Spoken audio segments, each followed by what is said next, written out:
So I wanted to share a little bit about why we utilize things like sound, good energy, light in our sessions at this space, and especially just focusing on sound for right now. You know, sound. The first was there was the word, right? So the word, everything we say has a frequency. Everything that we say creates reality. And every sound that we make is literally affecting everything within us, most importantly, and then around us. And so we have these energy centers up our spine that when you take a Crinlan camera and you take a photo of somebody, you can see the light emanating from the energy centers and the subtle bodies that create what you call your aura, which is your soul, who you really are. And this soul that you be, these vibrational lights, these sound currents first that create the light, you can help balance them with certain sounds. Sound is working with sound is ancient. It's primordial. It's the beginning. And if you look at like the pyramids in Egypt, there's not just the 3 pyramids at Giza. There's actually 7 in a row that are each of the energy centers that they later discovered. And each of those pyramids give off a certain sound. They're actually technologies.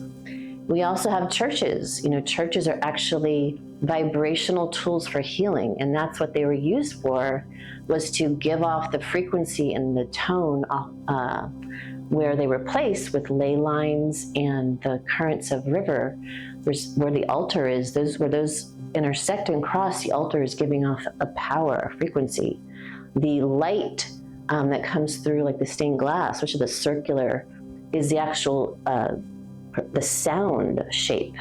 So we have here the center for sale, and also that we play this 7 set of the energy centers. That this would affect your base, your root, just below your navel, the sacral, just above your navel, the solar plexus, the heart, the throat, the third eye, and the top of the head, the crown. And it's very gentle.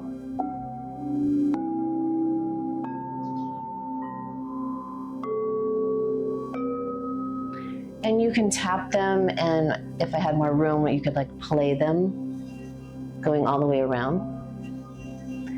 And when we play these in the center, people lay back, they sit up in meditation and prayer, and they find that places that were maybe aching or had a lot of stagnant energy, a lot of stagnant emotion, will all of a sudden start to move, because this sound that's also happening inside you, if it gets blocked, because let's say you had a lot of anger from childhood, or you just had an angry day, or you were picking up on anger all around you, that usually kind of hangs out in the solar plexus, this yellow area, your liver, your gallbladder, your adrenals especially, and the spleen sometimes. And so just by playing this natural,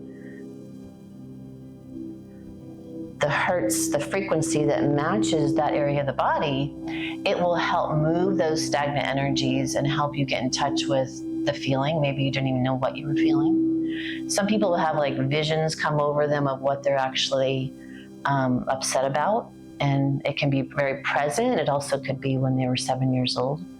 Most of the time it really is layered, and it's something very core at their early childhood that they keep experiencing again and again. So as that energy in their body, the chi, the ki, no matter what culture you're looking at, the word of energy will then start to move. And sometimes you might feel like a deep breath comes over you. Sometimes people even cry. Sometimes after they might have a little outburst for a minute, but not understand why, but then remember they just had some sound play, and it's like, oh wait, I feel better, even though that moved abruptly, I feel better now. So it's just a very powerful way to come to balance. And then when we do our guided meditations with the bowls or with the sound, you're able just to let go. And so as you come into a deep sense of relaxation, the reason we call this place R3, which is to relax, restore, and rejuvenate, to relax, rejoice, and self-realize. There's many R's, but that first one typically is always relax. It just helps the being come back into relaxation, where truly all healing happens, all realization starts to happen. So we utilize these ancient tools of sound to help with that. We do choose to sell them here, though, because we feel like people having these in their home is really powerful, because you could, play them for your family.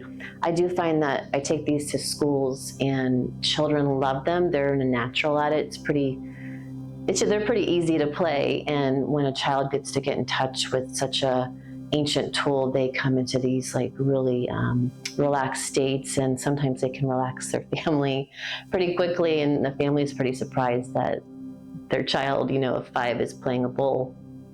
So really cool. These are actually set to 432 hertz at different notes. And 432 hertz is a natural frequency of nature. It creates unity, and the nature kingdom really vibrates at 432 hertz. And there's a lot to learn about frequency and sound. I do a class every quarter, and we go deeper into that, and we even use like tuning forks, which are not so easy to hear when you play them. Most people, I'm an occupational therapist by trade when I started this world of helping people. And the only reason I was giving a tuning fork in class was to help, tap it on someone's knee and maybe play it, see if the primitive reflex was there, and then also see if they could hear it at their ear for just like an initial hearing. But I learned way more about, sound with tuning forks, and how you can really, again, just as the bowls can evoke a clearing and an opening of the natural flow of energy, so can the tuning forks. But you just don't hear them that easily. So we hope to see you at the center. For right now, for this season of autumn, for 2025, we do have Wednesdays at noon where you can hear the sound, and then once a month, you will find us at Honeymoon Island usually. So we'll see you soon.